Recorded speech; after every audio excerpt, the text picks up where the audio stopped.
किस साल की लड़की होटल की लिफ्ट में दाखिल होती है, बटन्स दबाती है, फिर अचानक ऐसी हरकतें करती है जैसे किसी से बच रही हो। कुछ देर बाद वो लिफ्ट से बाहर निकल जाती है और फिर दोबारा कभी जिंदा नहीं देखी जाती। कुछ हफ्तों बाद उसी की बॉडी इसी होटल की छत पर मौजूद एक पानी की टैंक से मिलती है। लेकिन सबसे बड़ा सवाल ये था, एलिसा लैम वहाँ पहुंची कैसे? जनवरी 2013 में कनाडा की 21 साल की लड़की एलिसा लैम अकेले कैलिफोर्निया से सफर पर थी। उसने लॉस एंजलिस के सिसिल होटल में रूम लिया। ये होटल पहले से ही अपनी पुरानी डिस्टर्बिंग हिस्ट्री की वजह से लोगों में मशहूर था। एलिसा अपने सफर के दौरान अपने घर वालों से राब्ता करती थी और अपनी जर्नी के बारे में ऑनलाइन भी शेयर करती रहती थी। लेकिन जर्नी के आखिर में अचानक उसका राब्ता अपने फैमिली से खत्म हो गया। 31 जनवरी को एलिसा की फैमिली ने उसकी मिसिंग रिपोर्ट की। पुलिस ने इन्वेस्टिगेशन शुरू की। होटल के स्टाफ से सवाल किए गए, होटल को सर्च किया गया और एलिसा को ढूंढने की कोशिश की गई। लेकिन कोई जवाब नहीं मिला।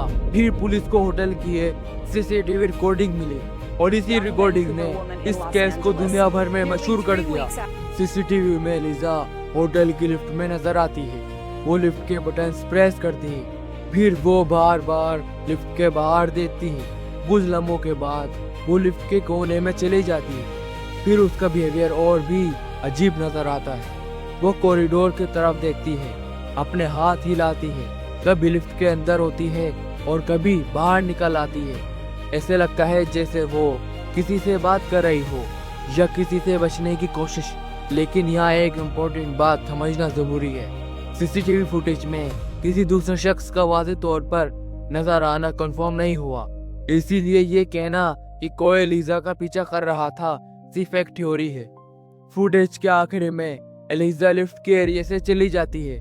उसके बाद उसकी जिंदगी के आखिरी मोमेंट्स का एग्जैक्ट सीक्वेंस कभी कम्युनिटी के लिए नहीं हो सका। पुलिस ने सीसीटीवी फुटेज पब्लिक की। लोगों ने वीडियो को बार बार देखा। किसी ने कहा एलिसा विजिबल शख्स से डर रही थी, किसी ने कहा होटल में कोई इसका पीछा कर रहा था और कुछ लोगों ने इस पूरे सीन को पैरानॉर्मल एक्टिविटी से जोड़ना शुरू कर दिया। लेकिन इनमें से कोई भी थ्योरी ऑफिशियल प्रूफ नहीं हुई। फिर 19 फरवरी 2013 को केस में एक ऐसी चीज डिस्कवरी हुई जिसने सबको हिला दिया। होटल की छत पर मौजूद पानी के टैंक्स में से एक में एलिसा की बॉडी मिली। अब सवाल और भी मुश्किल हो गया, एक होटल गेस्ट छत पर मौजूद पानी के टैंक्स में कैसे पहुंची? पुलिस ने इन्वेस्टिगेशन की और मेडिकल एग्जामिनेशन करवाई।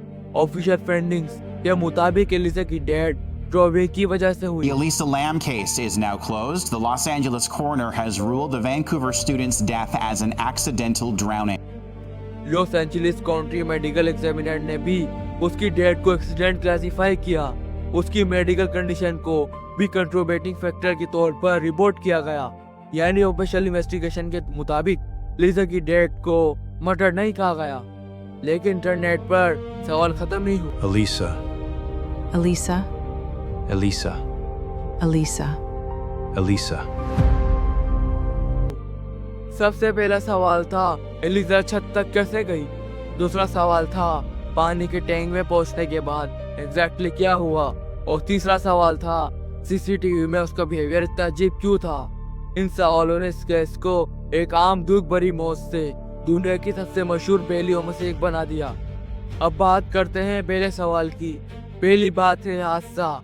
सरकारी फैसले इस बात की सबसे करीब हैं। इस हिसाब से एलिसा किसी वजह से होटल की छत तक गई, पानी के टैंक में चले गई और फिर बाहर नहीं आ सकी। इस बात के हक में सबसे जरूरी बात यह है कि डॉक्टरों की रिपोर्ट ने मौत को हादसा करार दिया। लेकिन लोगों का सवाल ये है कि वो टैंक तक कैसे गए। दूसरी थ्योरी मर्डर की है। कुछ लोगों का मानना था कि शायद किसी दूसरे शख्स ने एलिसा को नुकसान पहुंचाया और उसकी बॉडी टैंक में छुपा दी। लेकिन इस थ्योरी के लिए कोई कंफर्म पब्लिसिटी एविडेंस सामने नहीं आया जो किसी शख्स को एलिसा की मौत का जिम्मेदार साबित करे।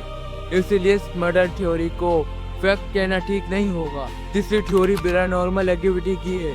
सिसिल होटल की डार्क रेपुटेशन की वजह से लोगों ने सीसीटीवी फुटेज को सुपरनेचुरल एंगल से देखना शुरू किया। कुछ लोगों ने कहा एलिसा किसी ऐसे शख्स को देख रही थी जो कैमरे में नजर नहीं आ रहा था। लेकिन पुलिस इन्वेस्टिगेशन में पैरानॉर्मल एक्टिविटी को कोई एविडेंस रिपोर्ट नहीं हुई। ये सिर्फ इंटरनेट थ्योरी है। छोटी थ्योरी सीसीटीवी फुटेज के बारे में है। लोगों ने वीडियो को फ्रेम बाय फ्रेम देखा और कहा कि फुटेज में कुछ हिस्सा मिसिंग हो सकता है। कुछ लोगों ने यह भी क्लेम किया कि वीडियो के मूवमेंट में कुछ अनजुली था, लेकिन एडिटिंग या किसी हिडन पर्सन का idea publicly available evidence proof नहीं होता। और यही इस केस की सबसे इंटरेस्टिंग बात है। हमारे पास एलिसा की सीसीटीवी फुटेज है, हमारे पास पुलिस इन्वेस्टिगेशन है, हमारे पास मेडिकल एग्जामिनर की ऑफिशियल फंडिंग है, हमारे पास उसकी बॉडी मिलने का कंफर्म रिकॉर्ड है, लेकिन फिर भी एक कंप्लीट पिक्चर नहीं है। एलिसा छत तक कैसे पहुंची? उस वक्त उसके जहन में क्या चल रहा था? लिफ्ट में उसका बिहेवियर इतना अनयूजुअली क्यों था? और क्या सीसीटीवी फुटेज में जो कुछ हम देख रहे थे उसका कोई सिंपल एक्सप्लेनेशन था, या फिर हम उस वीडियो को अपने डर की वजह से कुछ और समझने लगे? ये सवाल आज भी लोगों को इस केस की तरफ वापस ले आता है। लेकिन एक बात याद रखना जरूरी है, एलिसा लैंग कोई फैक्शनल हॉरर कैरेक्टर नहीं थी। वो एक रियल 21 साल की लड़की थी जो अपने सफर पर निकली थी और फिर अपनी जान खो बैठी। इंटरनेट ने उसकी मौत को मिस्ट्री बना दिया। सीसिल होटल की हिस्ट्री ने इस मिस्ट्री को और भी स्कैरी बना दिया, और उसकी सीसीटीवी फुटेज ने लोगों को एक ऐसा सीन दे दिया जिसे हर शख्स अपने तरीके से समझने लगा। लेकिन रियल केस में हर सवाल का मतलब मर्डर या पैरानॉर्मल एक्टिविटी नहीं होती। कभी कभी हमारे पास सिर्फ कुछ फैक्ट होते हैं और बाकी सिर्फ अंधेरा।